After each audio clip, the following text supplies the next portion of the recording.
Hello, everyone. This is Eric Diaz, CIS103. Thank you for joining today. I'm very happy to have an old friend of mine and great professional that I've had the pleasure of knowing for, I think, around a decade, Javier Moreno from Toyota. And so Javier is in the marketing department, global marketing department with Toyota. And today, what we want to talk about with Javier, we want to focus on his experience working in various marketing and social media roles with the global company. After stints working across the US and Japan, Javier now works in the company's corporate strategy department and has a deeper view on how integral social media is from a branding and PR perspective. So Javier, thank you very much for being with us. Like we said, we might, being in Texas, we know there's things with the power and things like that still going on. So if it does get choppy, maybe we'll just cut the video, but we'll play it by ear. Thank you for being with us. Sounds like a plan, and thank you so much for having me. It is truly a pleasure, and I am also happy to see some smiling faces on the other side as well. So thanks to your students for allowing me to come in and join you all. Very good. So Andrea, I want to start it with your questions, because you had a nice question just to kick it off about Javier's background. If you would, Andrea, take the mic. Yeah, sorry, I'm never prepared when you. I know I should tell you up a little bit more. Sorry, I just realized that your question was perfect to start it. So go ahead. All right, let's see. Okay, so I was looking at your LinkedIn, Javier, and I see that you have a bachelor's degree in agricultural and extension education. What was your path to where your career is at now? And that's more from a personal standpoint, because I am currently working a 9-to-5 that has nothing to do with social media marketing, and I just want to know how to get there, how to make that transition. Yeah, that is a great question, Andrea. And so thank you so much for sharing. You're absolutely right. My background is in agricultural sciences. I was born and raised in the beautiful island of Puerto Rico on a farm, bananas and coffee. And I always thought that my career was going to lead me to a career in agriculture and agricultural sciences. I always thought I'd end up at the U.S. Department of Agriculture in Washington, D.C., working in agricultural policy. And little did I know that during a year of service as president of the National FFA organization, and for those of you who don't know FFA, it used to be the Future Farmers of America.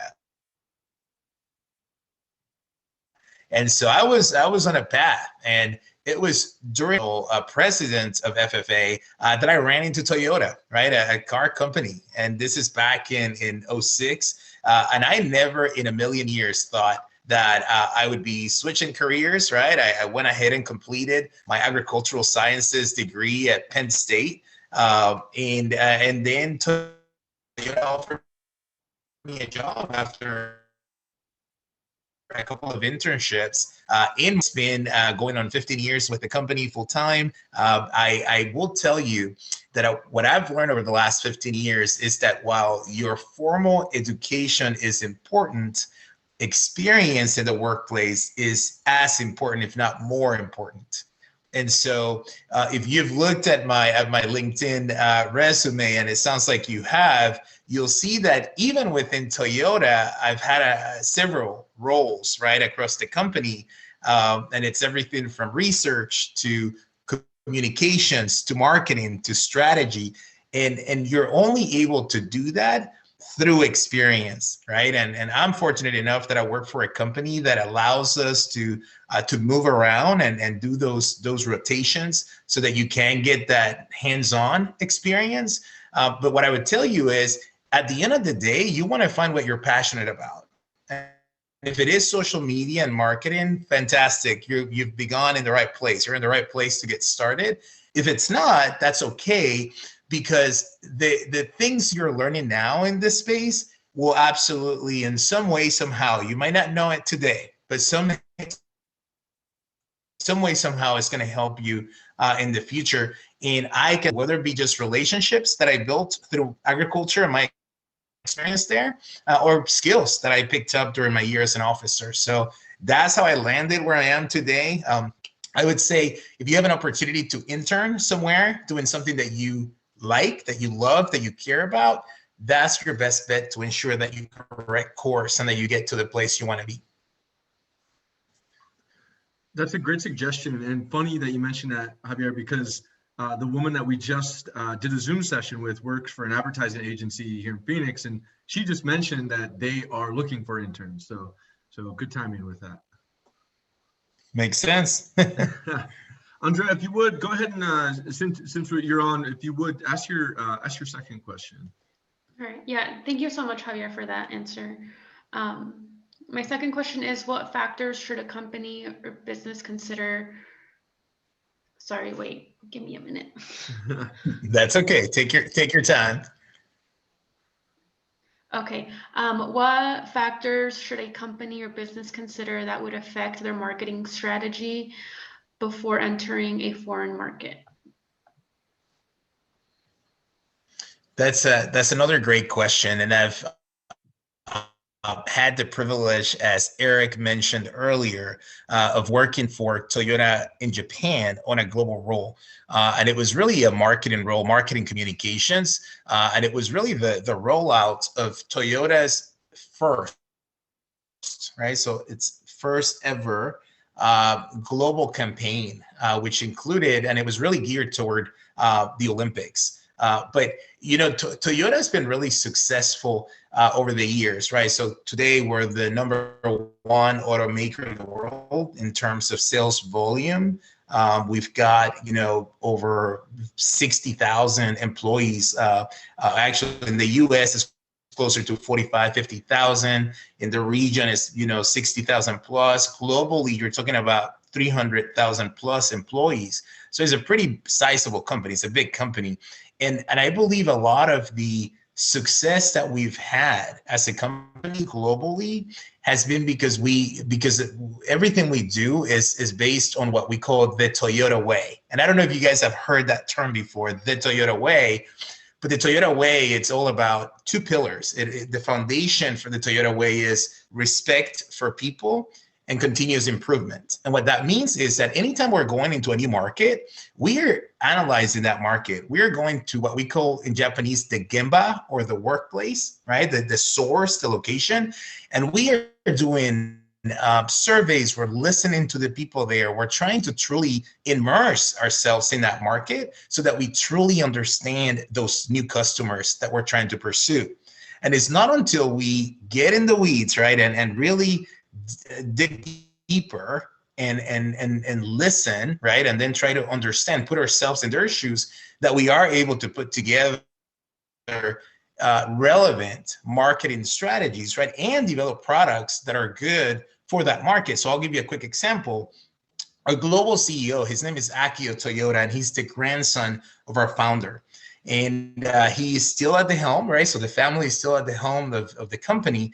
And many years ago, I would say maybe 8 years ago or so, he was speaking with engineers at Toyota, and he felt that the engineers didn't really have a sense of what the customers were experiencing on the roads of the world, because many of them still lived in Japan, some of them lived in North America, but they were in a lab, you know, designing vehicles or, you know, making cars, but not necessarily driving those cars out where people are driving them every day, right? And that's on roads, and that's on highways, and it's on expressways, and it's in all kinds of situations.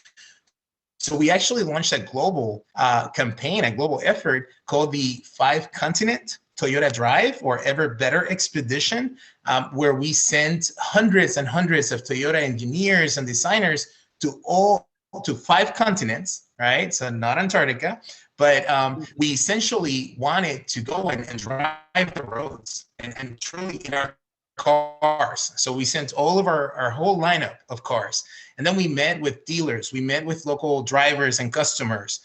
We met with local media to understand how they were kind of portraying Toyota as well. And it was a valuable investment, right? It was a huge investment, but a valuable opportunity and channel for us to get information and to get our engineers and our designers away from the lab, away from their desks, and to the field, again, to the Gemba, so they could hear firsthand. So depending on what, you know, the company's after and what the product is, right, it may look different, but at the end of the day, you're trying to get to the source. You're trying to understand the customer, and you're trying to be really thoughtful about how you launch in that market. You know, Javier, one of the things that you mentioned and you touched on earlier was, you know, so basically your background, you said agriculture, FFA. One of the questions from Leonardo kind of touches on that a little bit. He says, how has being in this industry benefited you from your prior experience before Toyota? Like, how did you bring that, or did it bring value to your work with Toyota?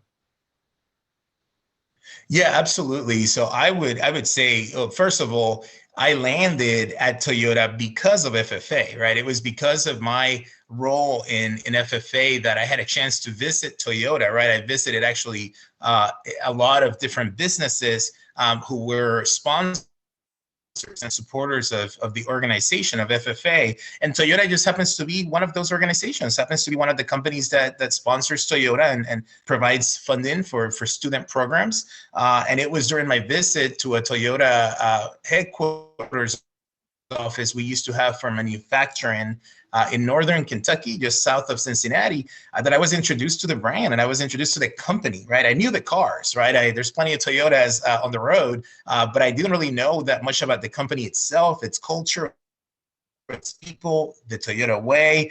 And so it was really through a visit to Toyota that at the end of the visit, one of the executives came up to me and said, hey, would you like to do an internship with us? And that's how I landed there. And what I can tell you is, there are so many transferable skills that you can bring with you. The question that Andrea asked earlier, right? The key is, and a lot of people ask me, okay, so in your opinion, what is, you know, the skill that you think is most helpful or most important? There are many of them, but one that I think stands out is problem solving, right? It's that ability to be a critical thinker, because we need critical thinkers and we need problem solvers, regardless of what industry you work in, regardless of what career you choose.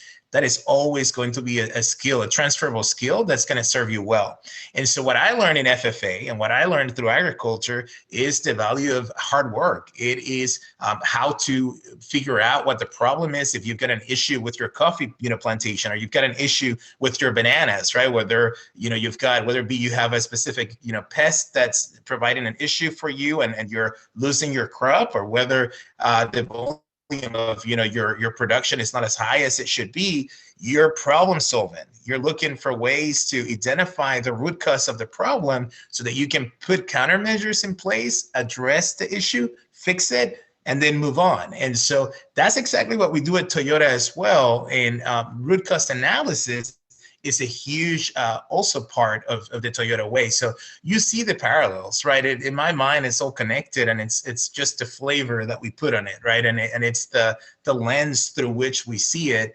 And so I would argue that, yes, my background in agricultural sciences, as well as my experience with FFA, has really helped me tremendously during my career at Toyota. Fantastic feedback, because I think a lot of students, of course, have that question, because, what if they don't start their first job, or what if they didn't choose the right major? Can they bounce back from that? And it sounds like you can. So that's right. I wanted to pass to Hillary next. Hillary had a couple questions, digging a little bit deeper into your experience with Toyota. Yeah, so I'm interested in what your day-to-day work life looks like working for Toyota. Excellent. So first of all, I love your last name. I think it's really, really nice. So perhaps we're related. I don't know. We'll have to figure that out later. But I will tell you, my day-to-day looks very different today simply because of COVID-19. And so, of course, I'm working from home every day. Toyota has made a commitment that all team members who are, in offices and headquarters are working remotely until there's a better handle on the situation and folks are vaccinated, and the pandemic has abated some. And additionally, of course, we're taking care of our team members at the plants, the manufacturing plants. Obviously, they have to go in to be able to make cars because they can't make them from home. But we're taking every precaution to ensure that they're safe and taken care of. And so for me on a day-to-day basis today, it's a lot of meetings. I am currently working in the strategy side of the business. So that means that we're looking at 10, 15 years from now, where should Toyota be? Where are we going as a company, and how do we get there? So you may have heard of capabilities, right? So understanding your business capabilities, that's something that my team is responsible for. I lead a team of about 7 individuals all across that are focused on everything from research to strategic growth to innovation, which is one of my favorite parts to talk about. And so, well, you know, part of the team is focused on understanding the market and trying to track market changes and trends that are popping up. They're also looking at the competition, trying to understand what is the competition doing, where are they going, and do we need to be competing in that space, or do we want to stay away from it because it's not our strength or not what we're interested in? They're also looking at what the customer is doing and what the customer wants. So I've got a couple of folks who are focused on interviewing customers through focus groups, or they are, doing journeys, customer journeys, to try to show where they interact with the company at every step of the way, and how we can keep them in the Toyota family as well. And then I've got other folks who are working on ideas. So they're constantly looking, right? They're doing ideas campaigns, and we've got a platform where people can submit their ideas and we evaluate them. We help them make them stronger ideas. And these are ideas of every kind, from products, new products, to new services, to improvements to current products, to new business models for the company. And so we're evaluating those. We're providing consultation to the innovators, right? To the team members that have those ideas. And then we facilitate for them to pitch it directly to our CEO. So it's almost like a Shark Tank that's always on in a corporate setting. And so fantastic opportunity for our team members to be able to pitch their ideas directly to our executive committee and our chief executive officer, and for them to get feedback. And many times they'll get support and funding, and we'll go launch a new product thanks to that. So it's busy. It requires a lot of communication, a lot of networking, a lot of collaboration, both within my team and outside of my team. But it's a really fun job, and it really kind of allows you to do many different things in one day.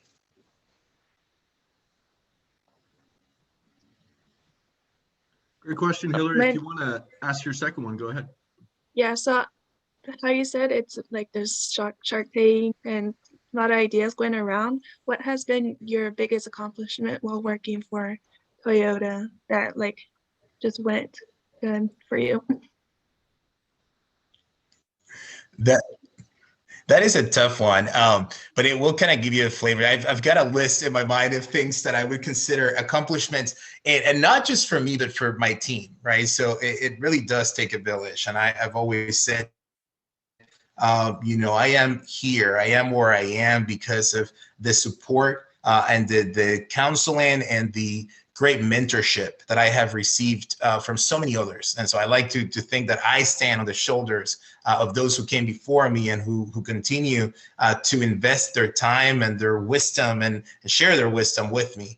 But I will tell you that among the many things that come to mind, one that really stands out for me is actually the launch of Start Your Impossible. Right. And so I was, as I mentioned earlier, I was on deployment internationally to Japan to work at our global headquarters in Toyota City. It's about probably 3.5 hours away from Tokyo. And it's basically a town that is a Toyota town, just like the name would imply. But clearly the responsibility is a global responsibility, affiliates and offices all across the world. And so Start Your Impossible means a lot to me. It was meant to be in support of the Tokyo 2020 Olympics. Now, of course, we know that those have been postponed, and the plan is currently to have them in Tokyo this year, this summer, with a whole lot of protocols. Is going to look a lot different than the original plan, or than what the Olympics typically would look like. But of course, who is not inspired by the Olympics? Right? Who is not inspired by the commitment and the resiliency to give it all, right? To really go and represent their countries. And so Start Your Impossible was developed in partnership with two of our agencies. One is Dentsu in Japan. It's a global agency for marketing that we use in Japan, and Saatchi, which is a huge marketing company here, is really globally, but it's the one that we use as an agency of record in the US. So when you see the Toyota commercials during the Super Bowl, during Monday Night Football, that's all created by Saatchi. And Start Your Impossible really comes from the premise that all of us have things that we're a little bit uncomfortable with or unsure about, right? We all have things that we just don't know if we're good enough to do, or if we could ever possibly do those things, right? And so in the spirit of the Olympics, we thought, well, how cool would it be if we can make a difference in people's lives by pushing them beyond their boundaries, right? We all put boundaries for ourselves, like, oh, I could never do that, right? Somebody else can, but I would never do what that athlete is able to do. And so we partner. We have a Toyota team, which is Team USA. We also have teams, athletes all over the world who are part of Team Toyota. That message home. And a big part of it is actually para-athletes. So these are people, talk about, someone who has been faced with such difficult challenges, right? Yet they give it all. And if you watch the Toyota commercial during the Super Bowl this year, you saw this young athlete, right, who was adopted from Russia, and they had to amputate her legs, and her parents knew that, and they still adopted her because they felt like they could help her. And she came to the U.S. She became an incredible swimmer. The athletes representing the U.S. was won the most gold medals. And so that's a beautiful, story that really goes to the heart of who we are as people. And so to be able to align our brand, right, and our company with that kind of a message, I think that's pretty special, and definitely is one of the efforts, right, that I've been involved with, that I am most proud of during my time with Toyota. So thank you, Javier. And I wanted to ask a question that Yvette from the class submitted. So she also had a question about your experience. She read through your LinkedIn bio, saw you've worked there for 15 years. So her question is, it's a fun one. It says, have you ever thought of moving to a different company or not? Yeah, and the answer is yes, absolutely. I always keep my options open. I get all kinds of emails from either recruiters, or when I am on LinkedIn, or when I am on Glassdoor, there's always something that pops up as, hey, maybe you should consider this job. And yeah, of course, I think, if I didn't do that, I think then I'd be complacent, right? I wouldn't be pushing myself to think about, well, hey, what's next, right? Where do I want to go in the future? And so, again, one of the reasons I'm still at Toyota is because I still am empowered. I am challenged management to push harder, to go farther. I am given tools and responsibilities and opportunities. And so it's really difficult to step away from that when you feel like you're in your group, that you're contributing, adding value, both to the organization and to the world through your work. It's a pretty special place to be. And so sure, I've entertained, offers that I've received in the past. There's been, I won't go into details, but names of, big company names that who wouldn't want to, move to California and work in Silicon Valley for one of those big tech companies, right? But at the same time, when I reevaluate, and I think this is important for everybody here, because at some point in your career, you are going to have to make those kinds of decisions. And it's important that you stay true to yourself, and that you weigh all of your options, and decide what is most important to you, right? And so just because another job pays more is not necessarily the right answer, right? Or, so, and that means that maybe you shouldn't stay where you are just because of money. If there's something that pays less, but it's a better opportunity for you to grow or to give back to the community or to align your what you're doing, right, your job with your own personal values. And so in my case, my values align with Toyota values. So we got that taken care of. I'm well compensated, so I have no issues there. So I'm happy with that. But then on top of that, they keep challenging me, they keep promoting me and giving me new opportunities. So it's really a difficult, formula to go against. Like, how do you say no to that? I say all of that to say, of course, I keep my options open and I keep my eyes open. And I'll close the answer with this. Several years ago, about 6 years ago, I was sitting at the White House Correspondents' Center. And if you've heard of that, that is quite the event to be able to attend. Quite limited, right? The entrance.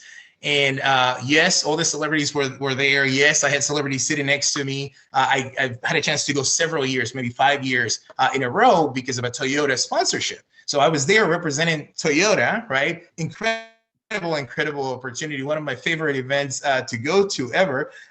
And here I'm sitting next to a young woman who was a reporter for Time Magazine. And we started talking, and she had been with her company at the time also for another 7 or 8 years. And I told her, I'm at a point now where I've been with Toyota for 7 or 8 years. And I don't know. I feel like I don't want to be complacent. I feel like maybe I need to be going to a different company to get more experience. And all of my friends, when I see their LinkedIn, they're all getting new jobs. They're all moving on to the next thing.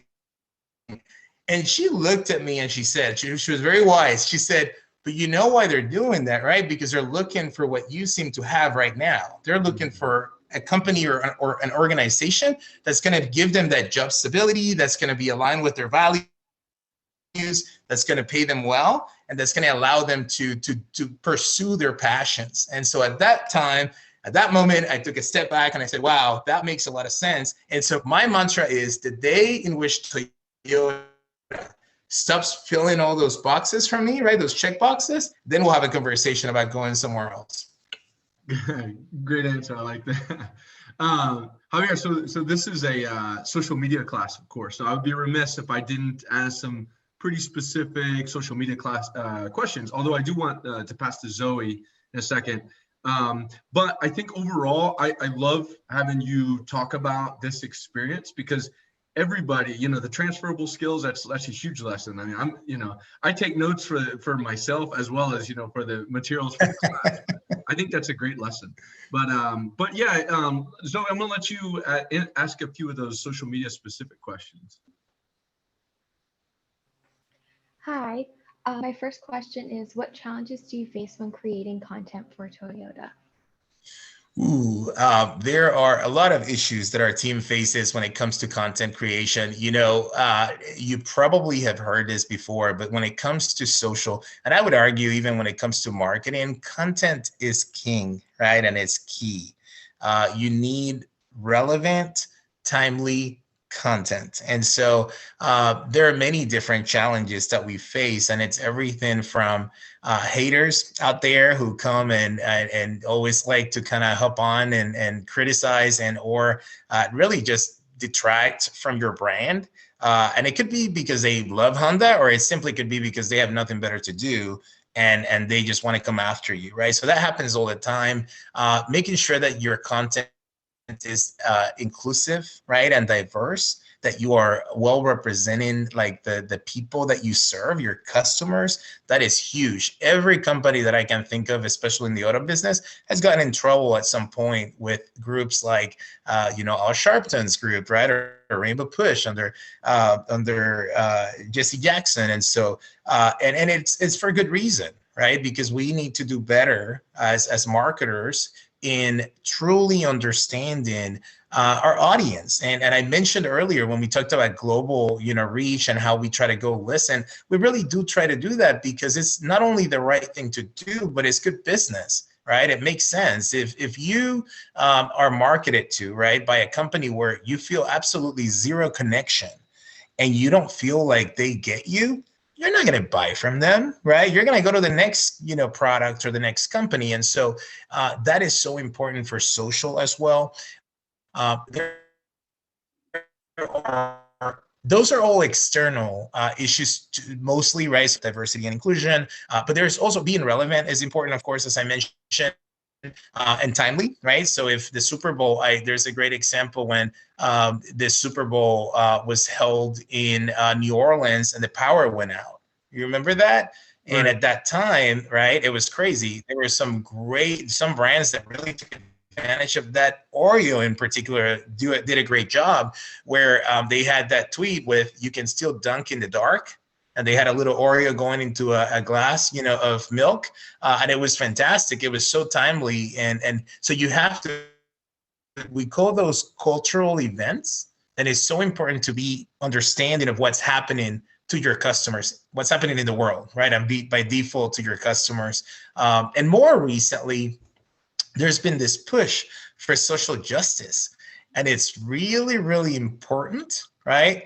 But it's also really sticky. So you have to be so sensitive and so thoughtful about how you approach it, because it cannot be about selling more cars or selling more coffee or selling whatever it is that you sell. It's got to be for the right reasons. And your brand has to come through as authentic and as doing the right thing, not as just trying to sell another product. And so all of those are issues. Internally, I will tell you, and I don't know if you guys have discussed this in your class yet, but the way in which your organization or your company is set up matters. And what I mean by that when it comes to social media is that there is a never-ending debate about who owns social media, right? Your customer service people want to own it because they want to listen to the customer and they want to be able to interact with customers and owners, right? In our case, Toyota, Lexus owners on social media. Your marketing people want to own it because they want to use it as a channel for marketing cars, right? In our case, but your communications people want to own it too, because they say, well, no, that's a communication channel, so we have to own it as well. So there is this debate, never-ending debate, and really, they're all correct, right? All of them are right. Social media is simply a channel for engagement and for communication. And so it's important that as you are putting your strategy together, you are very clear on what role every player is going to play, right? So that there's no confusion about who is doing what, who is going to be the community doing actively the community management, who is going to be crafting statements, corporate statements or brand statements if something goes off and goes wrong and you have to fix it quickly, right? Crisis management, as well as who is taking care of customers who have complaints about your product or prices. And do you have a strategy to take that offline so that you don't keep, making noise about something that's going wrong for that customer? So there's a lot to think about when it comes to content creation as well as management of the communities. But those are all real challenges that I would bet most companies and most organizations deal with. Wonderful. Thank you, Javier. Zoe, if you would, please ask your second question on social. So my second question is, do individual departments at Toyota have their own social media strategy, or does your team provide a guideline for the departments to follow? And if so, what does that strategy look like?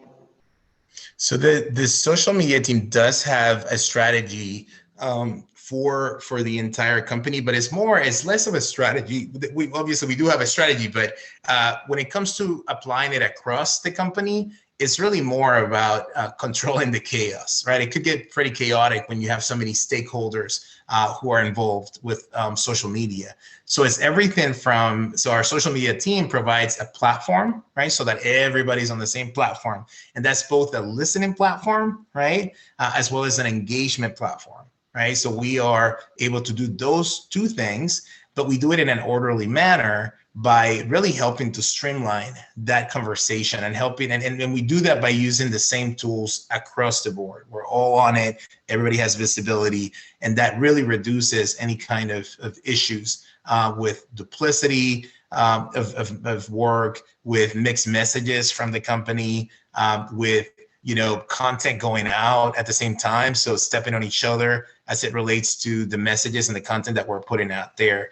And so having a consistent voice is so important. So we ensure that even if the content is created by different agencies, we've got over 20 agencies just on the marketing side, as you can imagine, more than that. So you've got different people writing, right, copy and editing. So we have someone who is looking at all of that content, all of the copy, to make sure that the voice is correct, the tone has to be correct, and that we are not sounding like some kind of robot, right, that has many different tones and many different personalities. So because that could be problematic as well. Now, the strategy though is vast. Every group does have their own, I would call it a sub strategy. So social media sets the tone. We determine what tools we're going to use for listening, for engagement. We provide guidelines for social media, not just for the business units, but also for our employees, because your employees want to engage online too.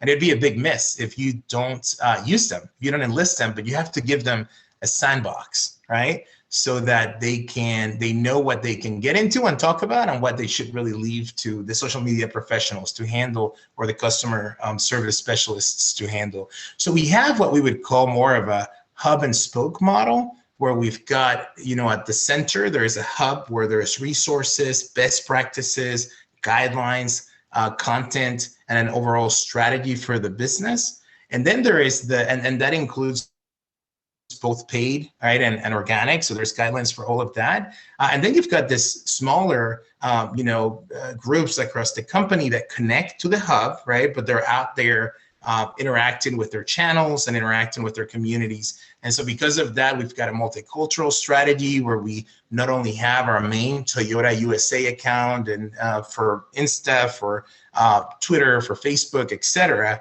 but we also have a Toyota Latino account, right? We have a Toyota account for the African American community, because we do a lot of targeted, outreach to the community as well.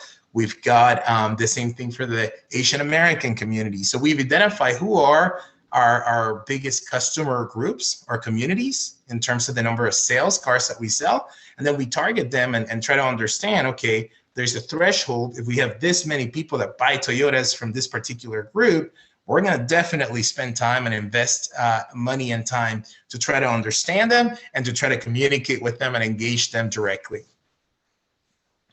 Javier, we've got time for 2 more questions. So yeah, wanted to ask one. The final one will be just kind of like wrapping up, final advice. But this last one, this came from Elena in the class. She sent a question kind of more about the whole international aspect of it. And I'm glad you touched on you had the role, the time in Japan. And how long were you out there, by the way? So it was a year. It was supposed to be a 2-year assignment, and then ended up coming back early for another marketing job, doing engagement marketing. So Elena asked, she said, what's the most difficult aspect of working for an international company? How have you learned to overcome these difficulties? Wow, there are many challenges that come to mind when it comes to working for a global company, especially the size of Toyota.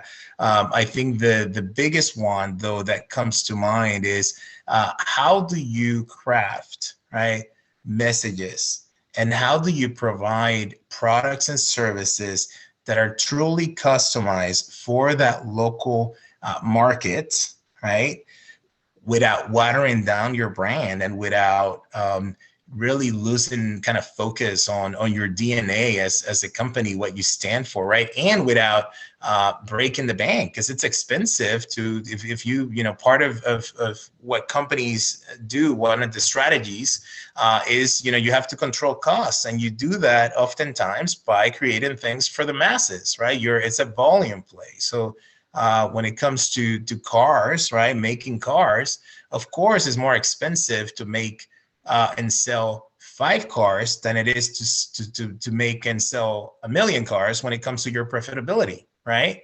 Because it's about the volume. The more cars that we sell and make and sell, the more that we can lower costs per unit.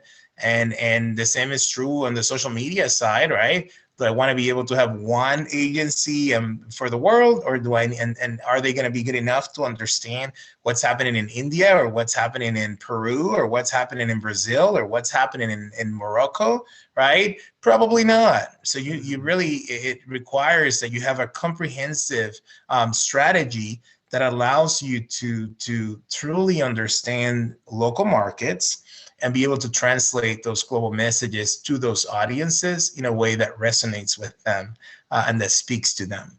And so, again, whether it's making cars and selling cars, or whether it's writing copy and creating, new campaigns, and then communicating those campaigns to your target audience, all of that requires that you spend the time, as I mentioned earlier, to listen to who your target audience is and to truly understand them, so that you don't come across as tone deaf, and so that you don't come across as clueless about what's happening in that place. So, for example, Texas just went through this terrible storm, right? So many people were without heat, without power, without water. Some people still are suffering through all of that. And I'll tell you that, it would be pretty bad if Toyota's channels were, marketing to those people right now on Instagram or on Twitter saying, hey, go buy a Toyota Tundra, right? Or go buy, it's just out of touch, right? It's not right. And if you're a customer, I'd be like, great, thanks. I barely have, any energy right now just to get through the day. And here you want me to go buy a Toyota. So instead, what you might see here in Texas today is an announcement, right, through social, that if you are a Toyota owner or Lexus owner, we're going to give you a break on your next several payments in terms of when you pay them. So we can defer payments to make things a little bit easier for you, right? And we can add some flexibility and make it easier for you to just help you work through this hardship, right? And so it requires a lot of planning, a lot of thinking, a lot of strategy, of course, to ensure that you're prepared as a marketer to do all of those things, because to do it on the fly is not so easy. So you just have to be prepared for how to handle each of those. There's always going to be things that happen that are unexpected, right? So you have to prepare for the unseen, have to prepare for the unexpected. Great advice. Yeah, I love that. Kind of be ready for those moments, and how not to be tone deaf, how not to, I think it was in the other session we talked about, or the speaker mentioned Pepsi, and they had a tone deaf commercial with Kendall Jenner offering a Pepsi. Yeah. And that's one of those, classic mistakes about, how to mess up when you could, there's so many ways, like you just said, about deferring payments to people that are struggling that really that's right, make an impact. And, all right, final question from you and this is from Or in the class. So her question is, what advice would you give for someone looking to get started working in the marketing industry? Wow. Think about it. It's a tough market. It's a tough career. It's a great career, but it is tough.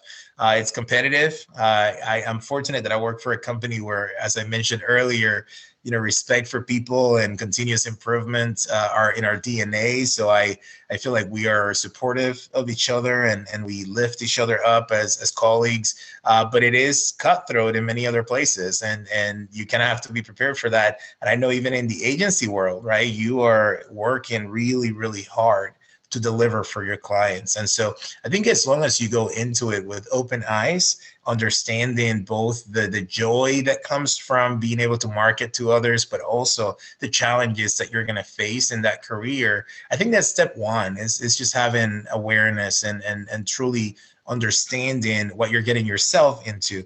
Now, in addition to that, though, I would say that it's important for you to get some experience, no matter how big or how small the role is. And so I can't emphasize enough the value that comes from doing an internship.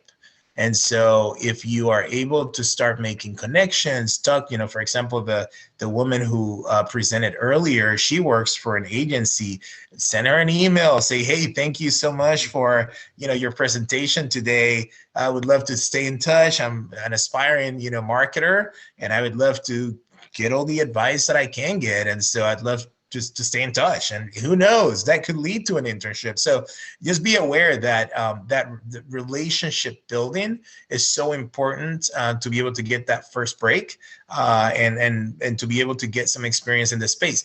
The beauty of getting an internship now is that you're going to be able to see the good, the bad, and the ugly, and you're going to be able to make decisions about whether this is something you want to do for the rest of your life.